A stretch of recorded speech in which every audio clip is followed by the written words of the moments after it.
So hello good evening my dear students, welcome to Crack Merchant Navy. कैसे हैं आप लोग? आई होप सब लोग स्वस्थ होंगे और सबकी पढ़ाई खूब बढ़िया चल रही होगी। तो क्रैक मर्चेंट नेवी के यूट्यूब चैनल पर आप लोगों का बहुत बहुत स्वागत है। You are most welcome. हम लोग इस समय कर रहे हैं स्पॉन्सरशिप के जो एग्जाम होते हैं उनके PYQs।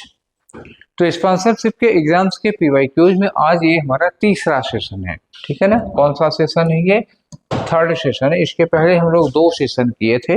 उन दोनों सेशंस में अलग अलग टाइप के क्वेश्चन किए गए और आपको बताया कि किस तरह के क्वेश्चन पूछे जाते हैं और उनको कैसे सॉल्व करना है। हमारा मेन फोकस होता है how to solve them and to tell you what is the range of your questions की रेंज क्या है, उनको कैसे सॉल्व करना है। तो चलिए थर्ड सेशन में भी वन बाय वन हम लोग क्वेश्चंस को सॉल्व करते हैं। ये सारे के सारे क्वेश्चंस किसी न किसी कंपनी के एग्जाम में पूछे गए हैं, सब प्रीवियस ईयर से कलेक्ट किया गया है, ठीक है। कोई क्वेश्चन अपने मन से, अपने दिमाग, अपने फितूर से नहीं बनाया गया है। सारे के सारे क्वेश्चन प्रीवियस ईयर में किसी न किसी कंपनी के एग्जाम में पूछे गए हैं। तो स्टार्टिंग विद फर्स्ट क्वेश्चन। पहला क्वेश्चन किससे रिलेटेड है? सिनोनिम्स का है। First question is related to synonyms. Synonym में किसका पूछा है? सिनोनिम इलेटेड का पूछा है। Elated, what do you mean by elated? Elated क्या होता है? इलेटेड का मतलब होता है हैप्पी। क्या मतलब होगा इलेटेड का? इलेटेड का मतलब होता है हैप्पी। जब आप किसी चीज को लेकर के बड़े खुश होते हो, हैप्पी होता है, इलेटेड होता है, ठीक है ना। जॉयफुल, जॉयफुल, चीयरफुल, और डिलाइटेड, ये भी होता है ना, खुश है, डिलाइटेड। और वर्ड ले सकते हो प्लीज्ड, ये भी खुश है। यूफोरिया होता है एक वर्ड, यूफोरिया, वो भी होता है खुश होता है कोई आदमी, ठीक है ना। तो चलिए देखते हैं इसमें से कोई वर्ड मिलता है क्या। इंटरेस्टेड नहीं, कोई मतलब नहीं है इसका, ना सिनोनिम ना इंटरेस्टेड। डिलाइटेड मिल गया, तो dilated is correct synonym of elated, मतलब हैप्पी। एंग्री एंटोनिम हो जाएगा, ये एंटोनिम हो जाएगा। शॉक्ड, शॉक्ड भी वही एंटोनिम में, क्योंकि शॉक्ड होगा तो बहुत दुखी हो जाएगा आदमी, ठीक है। चलिए आगे आते हैं। नेक्स्ट वाला क्वेश्चन रहा आपका। तो जो सेकंड वाला क्वेश्चन है इसमें क्या पूछा? देखो इसमें पूछा फिर से सिनोनिम। 2 सिनोनिम हो गए, ठीक है। सिनोनिम फिर से, ये सिनोनिम पूछा किसका? स्ट्राइफ का। स्ट्राइफ का मतलब क्या होता है? हिंदी में इसे कहते हैं संघर्ष। क्या होता है? संघर्ष। कंपटीशन कह सकते हो इसको। दूसरा वर्ड क्या कह सकते हो? कंपटीशन, ठीक है। और एक वर्ड आता है इसके लिए वाई, VIE, वाई, ये होता है कंपटीशन। एक वर्ड और ले सकते हो स्ट्रगल, किसी चीज के लिए स्ट्रगल, नौकरी के लिए स्ट्रगल, जिंदा रहने के लिए स्ट्रगल, तो उसी को कहते हैं स्ट्रगल, ठीक है।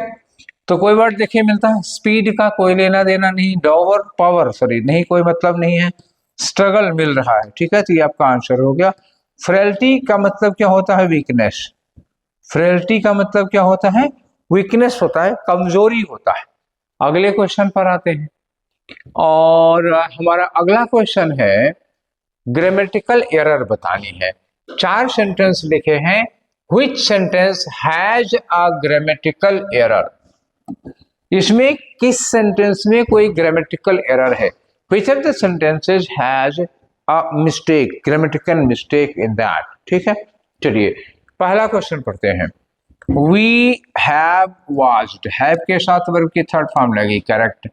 मूवीज एवरी फ्राइडे, ओहो, we have watched movies every Friday. तो भाई देखो, जब हम एवरी फ्राइडे कोई चीज करते हैं, एवरी फ्राइडे का मतलब हो गया कि ये क्या होगा? ये रेगुलर होगा। रेगुलर का मतलब हो गया कि ये हमारा एक रूटीन है। हम हर फ्राइडे को कोई काम करते हैं, that sentence will come into present indefinite, that means it is expressing a routine और हैबिट। जब हम हर फ्राइडे को, हर मंडे को, हर ट्यूसडे को कोई काम करते हैं, दैट मीन्स कि एक रेगुलरिटी में हो रहा है, एक पैटर्न में हो रहा है, एक सीक्वेंस में हो रहा है, और ये हमारी रूटीन या हैबिट रहती है, ठीक। तो जब हमारी रूटीन या हैबिट होगी तो फिर हैव वॉच्ड नहीं होगा, तब ये सेंटेंस प्रेजेंट इंडेफिनिट में होता है, ठीक है ना। ये किस में होगा? ये होगा प्रेजेंट इंडेफिनिट। इसका टेंस कौन सा होता है? प्रेजेंट इंडेफिनिट होगा। और वी हैव वॉच्ड की जगह हमको यूज करना चाहिए था we watch movies every Friday, और आपका आंसर फर्स्ट वाला होगा। क्यों होगा फर्स्ट वाला आंसर? फर्स्ट वाला आंसर इसलिए होगा क्योंकि रूटीन या हैबिट को हम प्रेजेंट इंडेफिनिट में रखते हैं। क्लियर? चलिए आगे बढ़ते हैं। नेक्स्ट है हमारा, एरर तो मिल गई, यही वाला है। दूसरा देख लेते हैं, sun rises in the east, क्योंकि ये यूनिवर्सल ट्रूथ है। सन सिंगुलर है, राइजेज लगा हुआ है, ये करेक्ट है। अगर ये करेक्ट है तो आंसर नहीं होगा, क्योंकि हमें आंसर कौन सा देखना है जिसमें ग्रामेटिकल मिस्टेक होगी। सी ऑलवेज, सी है ऑलवेज, ऑलवेज फिर वही रूटीन की बात आ गई। Eats healthy meal, sentence correct है तो ये आंसर नहीं होगा। ही वर्क्स, देखो वर्ब में एस लगा हुआ, he works as a software engineer, ये उसका प्रोफेशन है। सेंटेंस प्रेजेंट इंडेफिनिट में करेक्ट है, तो इसमें फिर ये क्या होगा? ये आंसर नहीं होगा, जो करेक्ट है वो आंसर नहीं होगा। चलिए आगे चलते हैं, अगला क्वेश्चन देखते हैं। तो आपका अगला क्वेश्चन किसका है? फिल इन द ब्लैंक्स का क्वेश्चन। ये लीजिए, खाली जगह भरना है, एक ब्लैंक दिया हुआ है। Please listen to all announcements, please listen to all announcements. आपको अनाउंसमेंट्स को सुनना है। कैसे सुनना है? ये किसके लिए लगा है? लिसन के लिए। क्या बताना है? सुनने का ढंग बताना है आपको। क्या बताना है? सुनने का ढंग, सुनने का तरीका, यानी कि manner of listening, manner of action. तो यहाँ पे हमको क्या चाहिए? मैनर होने का मतलब हुआ कि we need an adverb, adverb of manner to place here. यहाँ हमको एडवर्ब ऑफ मैनर चाहिए। एडवर्ब ऑफ मैनर देखें, careful, careful is an adjective, not adverb of manner, therefore it cannot be your answer. Carefully, carefully is adverb, carefully is adverb, but you can't use with before it. With carefully नहीं होता, केवल carefully होता तो सही था, with carefully नहीं हो सकता। Generally, हमें announcement को generally सुनना चाहिए, तो ये adverb तो है लेकिन suitable नहीं है। Attentively, yes, this is your answer. Attentively का मतलब क्या होता है? We should listen the announcements attentively, that means carefully. तो यही हमारा आंसर होगा। अगर carefully के पहले विद ना होता तो ये भी सही हो जाता, यहाँ carefully होता तो भी सही हो जाता, यहाँ attentively लिखा ही है। अगर केयर जनरली तो खैर सुटेबल वर्ड नहीं है ना, कायदे से ध्यानपूर्वक सुनने के लिए वो सुटेबल वर्ड ही नहीं है। अगला वाला क्वेश्चन आते हैं, हम लोग करते हैं क्वेश्चन नंबर 5 पर। Question number 5 once more related to fill in the blanks का क्वेश्चन है। इन्होंने कहा he is dash tired to finish his homework today, he is dash tired to finish his homework today. वो इतना थका हुआ है कि अपना होमवर्क आज नहीं खत्म कर सकता। means sentence means to say that he is so tired that he cannot complete his homework today. He is so tired, उतना थक गया है कि अपना काम आज नहीं पूरा कर पाएगा। तो हम लोग नेगेटिव में किससे इफेक्ट जा रहा है? टू के साथ वर्ब की फर्स्ट फॉर्म। ये टू के साथ वर्ब की फर्स्ट फॉर्म है और इसका नेगेटिव सेंस जा रहा है। क्या सेंस जा रहा है इसका? नेगेटिव। और आप लोगों को मैं ग्रामर वाले में, जब आपका ग्रामर चल रहा था तो मैंने उसमें आप लोगों को बताया था जो इफेक्ट होता है एडवर्ब का, जब एडवर्ब पढ़ाए थे तो उसमें मैंने बताया था कि कुछ चीज़ें हमारे पास, कुछ एडवर्ब्स होते हैं जिनका इफेक्ट होता है। ये हो गया एडवर्ब आपका, और ये क्या हो गया आपका? इफेक्ट हो गया। ठीक है, और इफेक्ट दिखाएंगे कैसे, वो चीज़ थी।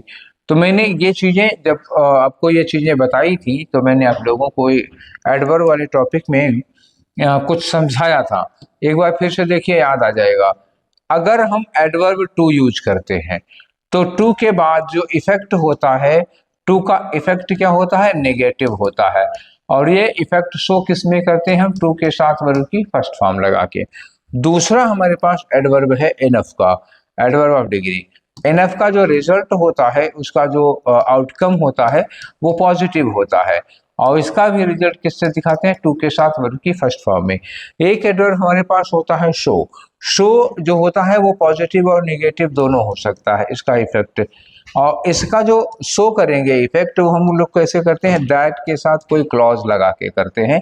जैसे अभी मैंने एक सेंटेंस आप लोगों को बोला कि he is so tired, he is so tired that he's so tired that he cannot complete his homework today।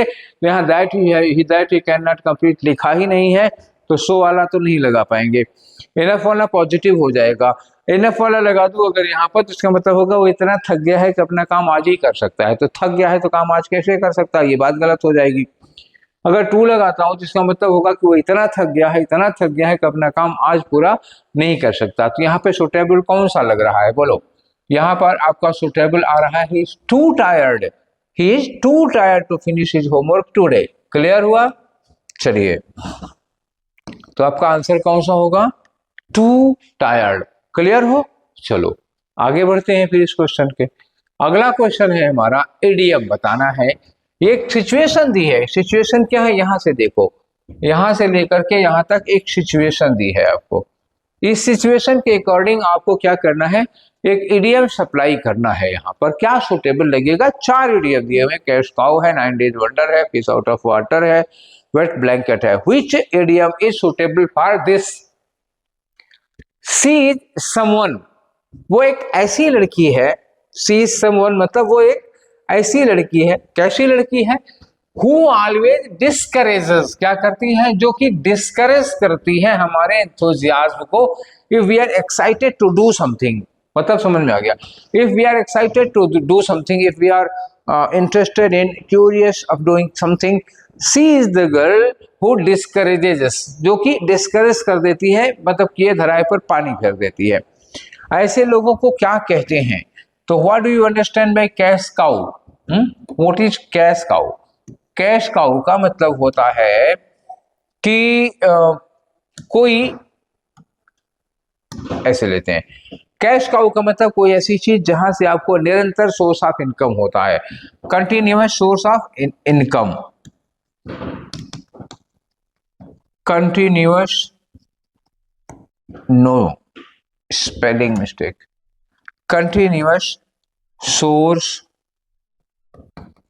Of income, वो होता है cash cow.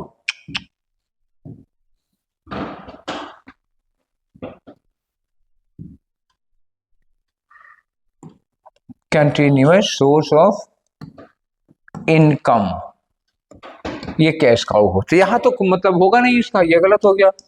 9 days wonder, 9 days wonder का मतलब a short time happiness, a short time Joy, थोड़े दिन की खुशी होती है।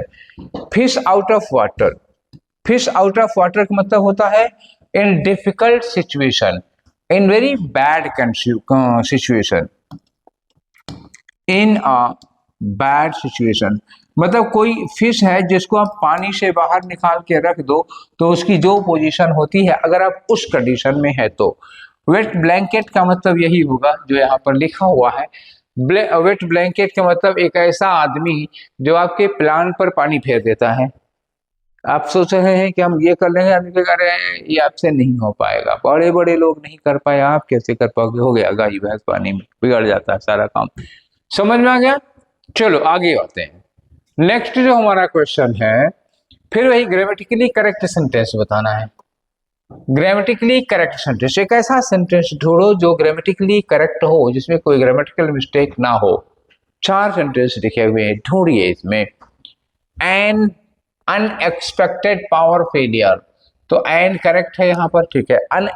N unexpected power failure completely failed, foiled है, फॉइल्ड मतलब फेल कर देना। A plan of a team, a team नहीं होता, यहाँ पर लगेगा द, और यहाँ प्लान क्या होगा? पहले से डिसाइडेड है, अगर पहले से डिसाइडेड होगा तो अ प्लान नहीं होगा, द प्लान होगा। चलो ये पहला वाला गलत हो गया। अनएक्सपेक्टेड, देखो अनएक्सपेक्टेड यहाँ पे क्या लगना चाहिए था? एन लगना, एन अनएक्सपेक्टेड पावर फेलियर, तो ये भी गलत हो गया। An unexpected power failure completely foiled an plan, plan के पहले एन लगा सकते हो? नहीं लगा सकते, द प्लान होना चाहिए था।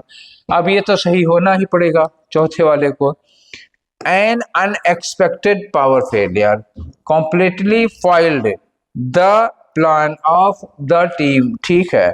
हमारी टीम भी फिक्स है, डेफिनेट है किस टीम का प्लान है, और प्लान भी पहले से बना हुआ है तो वो भी इंडेफिनिट नहीं है, प्लान भी डेफिनेट है, तो the plan of the team होगा। क्लियर? क्वेश्चन नंबर 8 में वंस मोर, हमारा जो क्वेश्चन है वो किसका है? सिनोनिम, आज सिनोनिम को ज्यादा नहीं पूछ लिया है, ठीक है, हमने थोड़े ना बनाया है, तो पेपर है प्रीवियस ईयर का। Reverent, what do you understand by reverent? Reverent बेटा होता है रिस्पेक्ट। रिवरेंट का मतलब रिस्पेक्ट होता है। ये सी टी है, डी मत समझिएगा।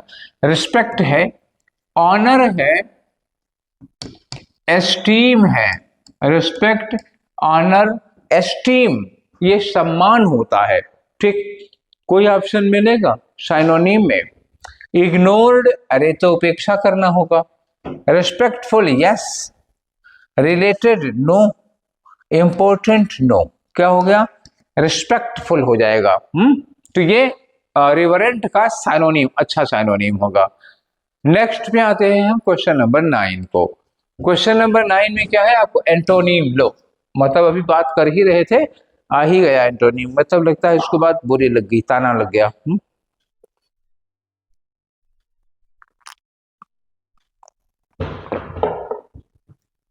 चलिए आगे आते हैं। एंटोनिम किसका है? कैप्टिवेटिंग का है। सेंटेंस पढ़ के देखते हैं, वैसे मीनिंग तो अट्रैक्टिव होती है। They all felt that the movie was truly captivating and unforgettable. ऐसी मूवी जिसको हम भूल नहीं सकते। तो कैप्टिवेटिंग का मतलब यहाँ पे क्या होगा? अट्रैक्टिव। हालांकि यहाँ पर अट्रैक्टिव मूवी के लिए सेंस ठीक नहीं है, इंटरेस्टिंग अच्छा है, इंटरेस्टिंग होगा। एक वर्ड और आता है इल्यूडिंग, एल्यूडिंग, ALLUDI, एल्यूडिंग, अरे सॉरी, एल्यूडिंग, एल्योरिंग होता है।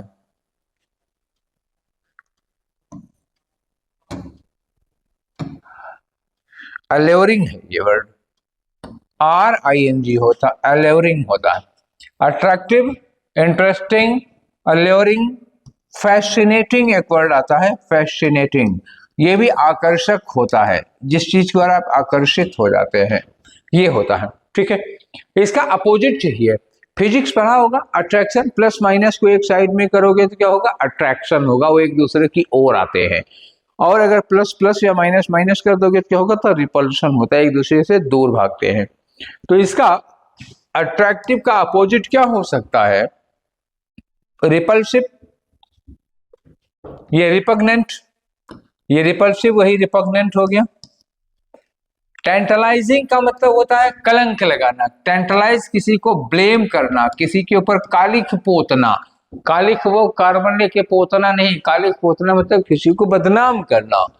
रिलेबल हो गया, रिलेटेबल हो गया, और करिश्मेटिक। करिश्मेटिक हिंदी में जो वर्ड होता है वो होता है करिश्माई।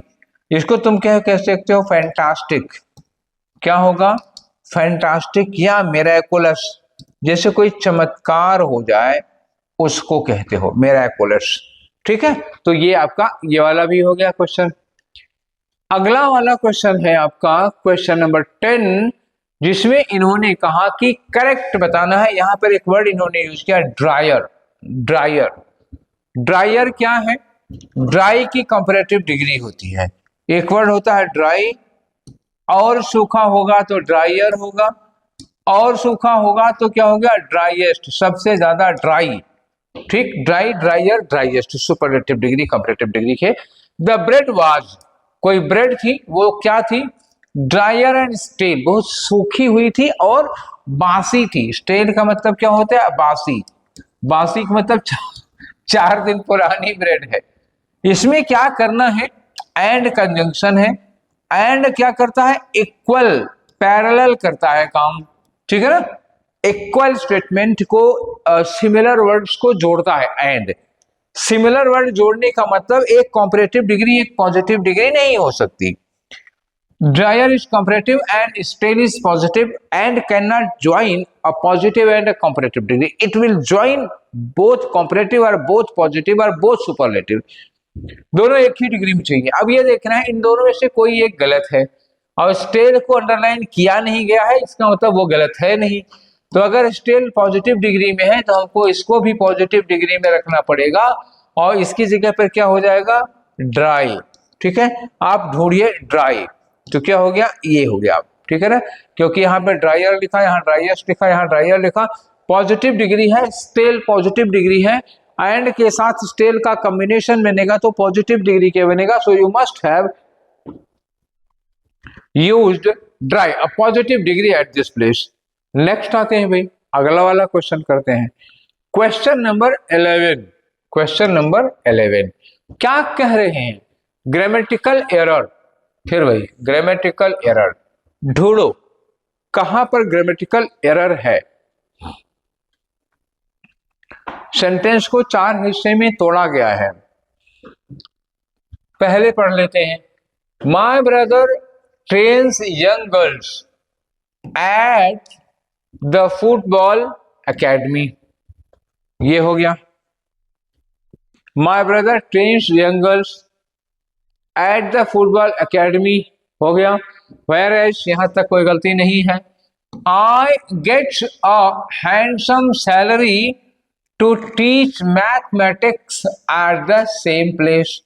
आई के साथ गेट्स लिखा, यहां देखो आई के साथ वर्ब की फर्स्ट फॉर्म लगती है, वर्ब में एस एस नहीं लगता, तो आई गेट्स नहीं आई गेट होना चाहिए था।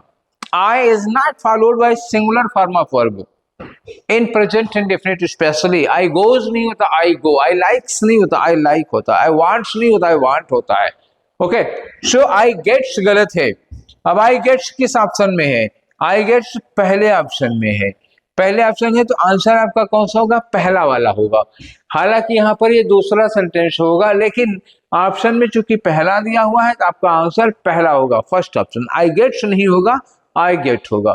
चलिए आगे आते हैं क्वेश्चन नंबर 12 में। क्वेश्चन नंबर 12 में फिर से इडियम का क्वेश्चन है। मीनिंग ऑफ द इडियम, एक इडियम है उसकी मीनिंग बतानी है आपको।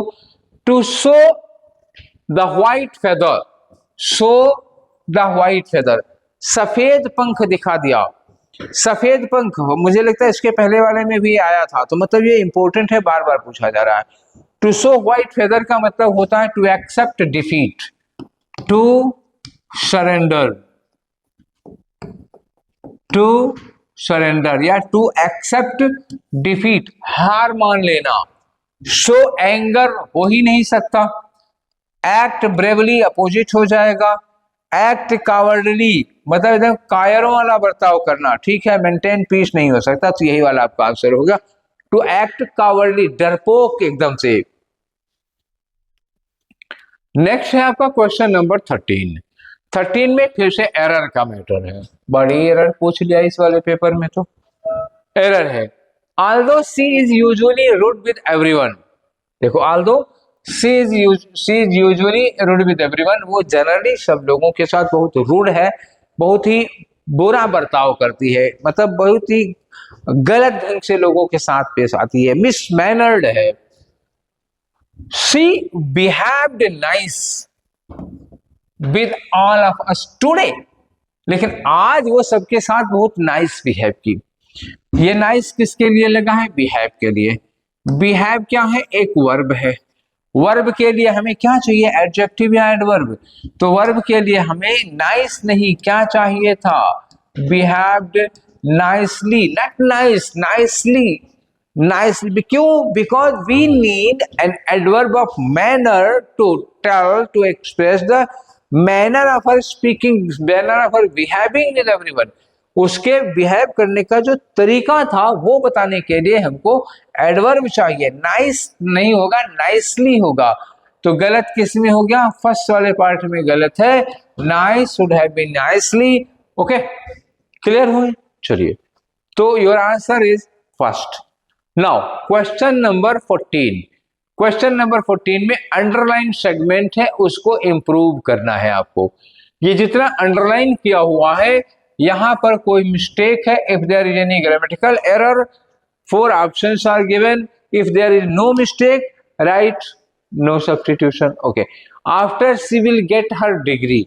पहली बात तो ये होता है कि आफ्टर, बिफोर, ये जो कंजंक्शंस होते हैं आफ्टर बिफोर के साथ विल शैल लगता ही नहीं है, बिल्कुल नहीं लग सकता, absolutely not, 110%।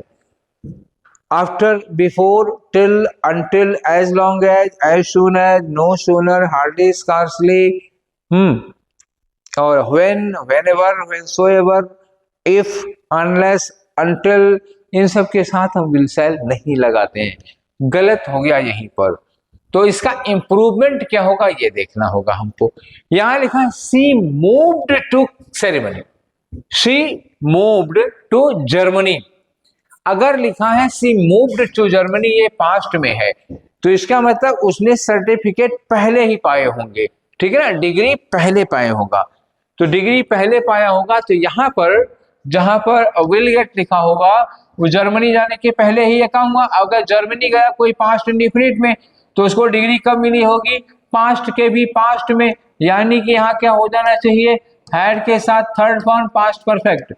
If we talk about past in past, दो काम हुए हैं, ये हमारा एक प्रेजेंट है, इसके पहले एक काम यहाँ हुआ आपका, एक काम ये हुआ और दूसरा काम इसके भी पहले हो गया, तो ये पास्ट इंडेफिनिट में अगर हुआ है, जब वो जर्मनी गया तो उसके पहले जो काम होगा डिग्री पाने का, वो तो पास्ट इंडेफिनिट में नहीं हो सकता ना, क्योंकि दोनों काम एक ही टेंस में नहीं हो सकते। फिर ये क्या होगा, ये पास्ट परफेक्ट में हो जाएगा। क्लियर समझ में आई? तो चलो पास्ट परफेक्ट ढूंढते हैं। आफ्टर शी हैड गॉट, ये हो गया हैड गॉट, ठीक है ना, ये वाला चाहिए आपको, ये सब गलत हो जाएंगे। नो सब्स्टिट्यूशन होगा नहीं, ये भी नहीं होगा, ये भी नहीं होगा, क्योंकि वुड लगा ही नहीं। जब विल नहीं लगा सकते तो वुड कैसे लगा सकते हैं, और हैज लगाओगे तो प्रेजेंट में आ जाएगा। हमको पास्ट परफेक्ट चाहिए ना। चलिए आगे चलते हैं। नेक्स्ट वाला क्वेश्चन है आपका क्वेश्चन नंबर 15। 15 में क्या करना है, देखो one word substitution. One word, इसमें क्या होगा, एक सेंटेंस दिया होता है, एक स्टेटमेंट होता है, उसके लिए एक वर्ड सप्लाई करना है। अ बिल्डिंग वेयर एनिमल्स आर बूचर्ड। बूचर्ड का मतलब क्या होता है, जहां पर जानवरों को काटा जाता है मांस के व्यापार के लिए। What for, for meat, meat के कॉमर्स के। जैसे मतलब बहुत सारे कारखाने होते हैं जहां से, जैसे गाय भैंस इन सबको काट के उनको प्रिजर्व करके दूसरे देशों में, बाहर विदेशों में भेजा जाता है। इंडिया भी बीफ एक्सपोर्टिंग कंट्री है, बहुत बड़ा बीफ एक्सपोर्ट है, बीफ एक्सपोर्ट का बिजनेस है। यूपी में भी है ये कारखाना, तो यूपी में उन्नाव के पास में ही है, बहुत बड़ा कारखाना है, ठीक है ना। तो कई जगह पर कारखाने हैं जो दूसरे देशों को बीफ एक्सपोर्ट करते हैं। तो बूचर वहीं पर, ये जहां पे ये जानवर काटे जाते हैं एक्सपोर्ट करने के लिए, उसी को बूचर खाना कहते हैं। तो बूचर खाने को क्या कहते हैं, उसको कहते हैं अबेटॉयर। ये वर्ड है थर्ड वाला, ये क्या होता है, अबेटॉयर होता है। अबेटॉयर का मतलब क्या होता है, बूचर खाना, जहां जानवरों को मार्केट के लिए काटा जाता है। सिमेट्री क्या होता है, सिमेट्री होता है ग्रेवयार्ड। ग्रेवयार्ड जहां डेड बॉडीज को दफनाया जाता है, ये ग्रेवयार्ड होगा। डिकेंटर, डिकेंटर मतलब होता है अ पॉट, एक बर्तन होता है, to hold wine. Wine not alcohol लिखो, वाइन तो एक ब्रांड होती है, एल्कोहल लिखो या लिकर लिख सकते हो, जिसमें लिकर को रखा जाता है। मतलब वो बड़ा शीशे का डिजाइन वाला होता है, पहले जमाने में तो सोने चांदी का हुआ करता था, बाद में आया शीशे उशे का, तो बड़ा डिजाइनदार होता है, वो सब समझ रहे होगे ना तुम लोग। तो जिसमें रखा जाता है उसके लिए होता है। और ब्यूरो, ब्यूरो होता है खरगोश जो बिल बना के रहते हैं, तो खरगोश की बिल को कहते हैं, उसके घर को कहते हैं। फिलहाल आपका जो आंसर होगा वो क्या होगा, अबेटॉयर हुआ। चलिए आगे बढ़ते हैं क्वेश्चन नंबर 16 में। तो हमारा question number 16 once more fill in the blanks का क्वेश्चन है, देखते हैं। The scientist conducted series of experiments. एक वैज्ञानिक है, उन्होंने एक के बाद एक, one after one after one experiment किया उन्होंने। To dash his hypothesis. Hypothesis का मतलब उनकी कोई एक कंसेप्शन है, उनकी एक हाइपोथेसिस है, एक उनका अपनी सोच है, उसी को क्या करने के लिए एक्सपेरिमेंट पे एक्सपेरिमेंट करें। तो एक आदमी ने एक्सपेरिमेंट पे एक्सपेरिमेंट किया, अपनी हाइपोथेसिस को क्या करता है, वो अपनी हाइपोथेसिस को प्रूव करने के लिए करता है। तो प्रूव करने के लिए यहाँ क्या लगेगा, अब एक बात समझ लेना, जब यहाँ पे टू लगा हुआ है तो टू के साथ को क्या चाहिए, वर्ब की फर्स्ट फॉर्म चाहिए। वर्ब की फर्स्ट, अब वेरिएबल क्या है, वेरिएबल एडजेक्टिव हो गया आपका। वेरीफाई क्या है, ये वर्ब की फर्स्ट फॉर्म है। विच ये एडजेक्टिव है, नॉट क्लियर। और वेरिएशन क्या होता है, नाउन होता है। अब बताओ क्या लगाओगे, टू के बाद वर्ब की फर्स्ट फॉर्म चाहिए, एक ही ऑप्शन है वर्ब का, वेरीफाई। वेरीफाई करना मतलब क्या होता है, टू प्रूव ट्रू, किसी बात को ये प्रूव करना कि ये सच है, सत्य है, सही है। आओ क्वेश्चन नंबर 17 में आ जाओ। इसमें आपको बताना है एंटोनिम। 2 क्वेश्चन हो गए एंटोनिम के। चलो, ट्रायम्फ वर्ड क्या है? ट्रायम्फ। ट्रायम्फ का मतलब क्या होता है? विक्ट्री, विक्ट्री या सक्सेस। विक्ट्री या सक्सेस, ये होता है ट्रायम्फ, जीत होती है, अचीवमेंट जब मिलती है हमको। तो अटेंटिवनेस कोई लेना देना नहीं है। लैप्स खो देना, लूज मिस चूक जाना, डिले लेट होना, फेलियर फेलियर होगा। ट्रायम्फ का अपोजिट क्या होगा? फेलियर। फेलियर मतलब अनसक्सेस। ठीक है, चलिए 17 हो गया। 18 पे आते हैं, हमारा नंबर 18, क्वेश्चन नंबर 18। इसमें फिर से एरर की बात आ गई। चलिए सेंटेंस पढ़ते हैं। Mahesh and his workers, Mahesh और उसके workers will have been worked on the project for a long time। ये देखो लिखा हुआ है फॉर के बाद लिखा a long time। और मैंने आप लोगों को टेंस में ये चीज बता रखी है कि जब सिंस या फॉर के साथ कोई टाइम दिया हो, सिंस या फॉर के साथ कोई टाइम दिया है, तो हमारे पास 2 चांस बचते हैं, आइदर परफेक्ट टेंस और परफेक्ट कंटिन्यूअस। आप या तो परफेक्ट लगा सकते हो या फिर परफेक्ट कंटिन्यूअस लगा सकते हो। और यहाँ क्या लिखा? Will have been worked. अरे भाई, विल हैव बीन किसी को विल हैव बीन पैसिव में आता है। महेश और उसके वर्कर्स ने काम किया है, तो महेश और उसके वर्कर्स एक्टिव सब्जेक्ट है ना। महेश और उसके वर्कर्स ने ही तो काम किया है। जब इन्होंने काम किया है तो ये सेंटेंस पैसिव में कैसे हो सकता है? डूअर ही सब्जेक्ट है, जिसने उस काम को किया, जिसने उस एक्ट को परफॉर्म किया, इस काम को परफॉर्म किया, वही सब्जेक्ट है। तो एक्टिव वॉइस होना चाहिए। अगर एक्टिव वॉइस होना चाहिए तो हमको यहाँ पर भी नहीं चाहिए, विल हैव वर्कड। क्या होना चाहिए? Mahesh and his workers will have worked on the project for a long time. I don't need been की जरूरत नहीं। अगर लिखा होता कि this project will have been worked, तब होता। ठीक है, चलिए आगे आते हैं। नेक्स्ट वाला क्वेश्चन करते हैं। क्या करना है इसमें? साइनोनिम। फिर से आ गया साइनोनिम भाई 19 पे। आज साइनोनिम की बहार थी। Detrimental, a detrimental attitude can always be cured with a cordial approach। Detrimental attitude का मतलब क्या होता है? डेट्रीमेंटल होता है हार्मफुल। डेट्रीमेंटल क्या होता है? हार्मफुल होता है। हार्मफुल हो सकता है, दूसरा वर्ड क्या हो सकता है इसके लिए? इंजरियस। हार्मफुल हो सकता है, इंजरियस हो सकता है, और परनिशियस एक वर्ड ये भी है। परनिशियस ये नुकसानदायक होता है। डेट्रीमेंटल, हार्मफुल, इंजरियस, परनिशियस, इसका बताना क्या है? साइनोनिम। साइनोनिम हार्मफुल के लिए कोई साइनोनिम क्या हो सकता है? कोऑपरेटिव तो एंटोनिम हो जाएगा, जो फायदा पहुंचाएगा। डैमेजिंग, हाँ डैमेज करेगा, नुकसान करेगा। हार्मफुल होगा तो डैमेजिंग होगा, ये साइनोनिम हो गया आपका। अनमाइंडफुल, जिसने ध्यान ना दिया हो, कोई लेना देना नहीं। सोशल, सामाजिक हो गया, कोई मतलब ही नहीं, तो आपका आंसर क्या हो जाएगा?